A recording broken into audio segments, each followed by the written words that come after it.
ప్రేక్షకులారా, మన వేమన పద్యం జగతికి దీపం కార్యక్రమం ద్వారా మీరు చక్కని వేమన పద్యాలు నేర్చుకుంటున్నారా? ఈ పద్యాలను మీరు కంఠస్థ పట్టండి.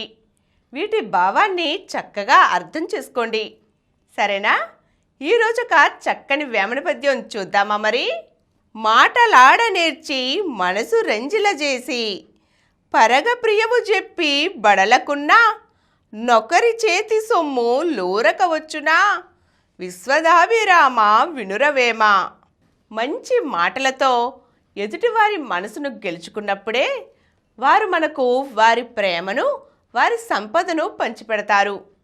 అంటే మనం చక్కగా మాట్లాడాలి, చక్కగా పని చేయాలి.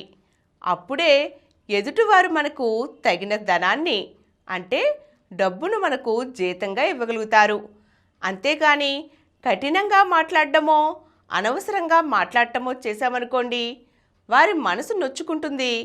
అప్పుడు మనకి ఇవ్వవలసిన డబ్బు సరిగా ఇవ్వరు. అందుకే చేసే పని ఎంత గొప్పదో మాట్లాడే మాట కూడా అంత వినయంగా, మర్యాదగా, మంచిగా ఉండాలని వేమన మనకు ఒక సూక్తి తెలిపారన్నమాట. అదర్రా పిల్లలు, ఈ పద్యం యొక్క భావం. ఈ పద్యాన్ని మరొక్కసారి చూద్దామా? మాటలాడ నేర్చి మనసు రంజిల చేసి పరగ ప్రియము చెప్పి బడలకున్నా నొకరి చేతి సొమ్ము లూరక వచ్చునా విశ్వదాభిరామ వినురవేమ. పిల్లలు, మరో చక్కని వేమన పద్యంతో మళ్ళీ కలుద్దాం. బాయ్.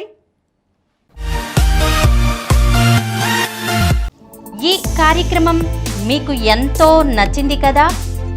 ఇటువంటి మరిన్ని వీడియోల కోసం అనతి కాలంలోనే 20 కోట్ల వ్యూస్ సాధించిన సమరం ఛానల్ సమర్పించు సమరం చిన్నారి ఛానల్కు సబ్స్క్రైబ్ చేయండి, లైక్ చేయండి, మీ ఫ్రెండ్స్కి షేర్ చేయండి. అలాగే ప్రక్కనున్న గంట సింబల్ని ప్రెస్ చేయడం మర్చిపోకండి.